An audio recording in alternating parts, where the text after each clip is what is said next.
All right, the next item is to review and consider approval of changes to the district-sponsored employee HRA to allow for all IRS allowable expenses and a voluntary permanent opt-out for participants.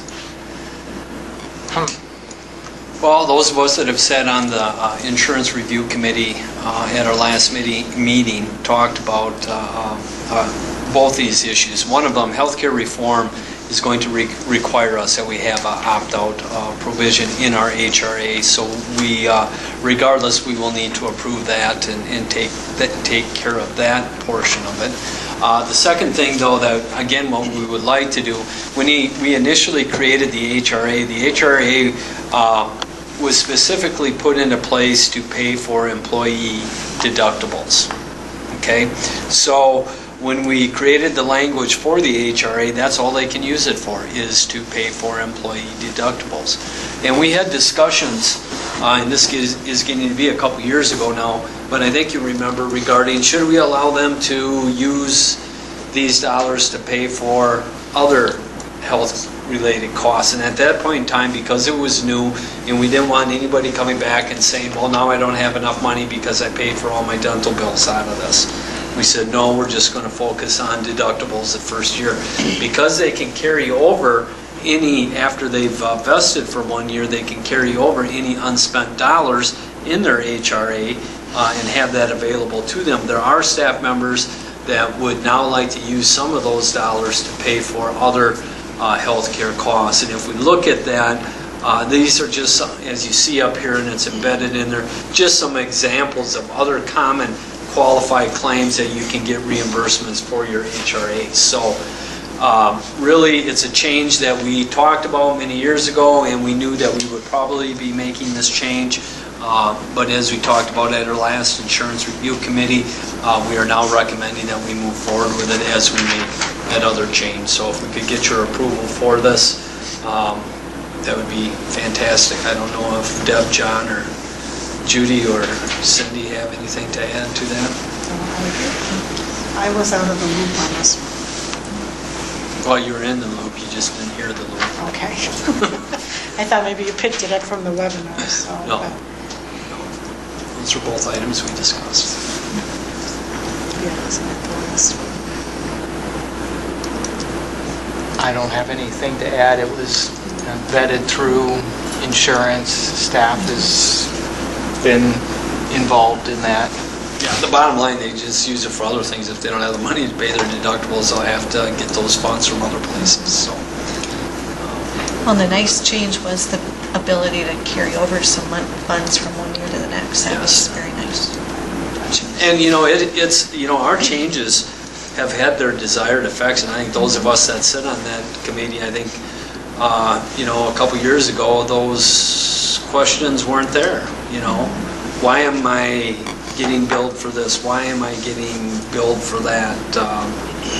And I think what you're seeing with these changes is more consumerism within our health plan, and I can see that to continue to get even more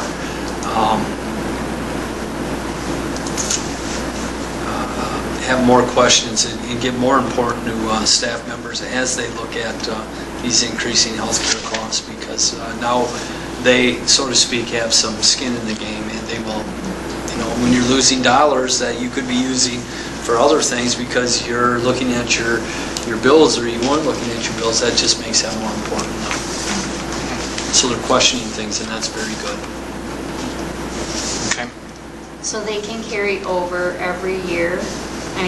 What we do is we deposit up to $1,000 for the individual if they have a single plan, and up to $2,000 if they have a family plan into an HRA on their behalf. And that part of that $632,000 savings that you saw earlier tonight when we talked about health insurance plans, that savings changing from the plan that we had with WEA to the two plans that were referenced up there, Gunderson Lutheran and Health Traditions, was actually about a $1.2 million savings or thereabouts. And when we made that decisions to change, The district took $632,000 of that, another $300 or approximately $300 was then invested on behalf of each employee every year, that $1,000 and $2,000 on behalf. So theoretically, if an employee didn't use any of their HRA money, that would be carried over to the next year, and they could use that for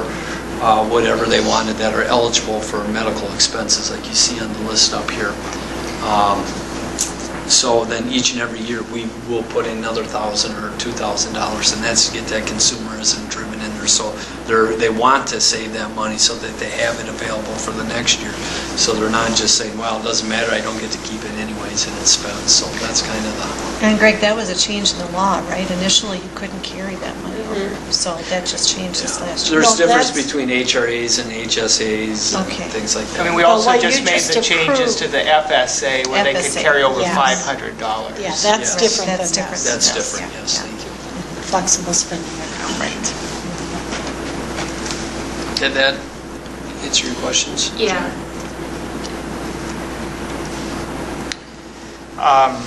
I'd look for a motion then to approve the changes to the district-sponsored employee HRA to allow for all IRS allowable expenses and a voluntary permanent opt-out for participants as presented. So moved. Second? Second. A motion and a second to approve those changes. Any other questions? If not, all those in favor say aye. Aye. Opposed, say no. The motion carries, and so those changes are approved.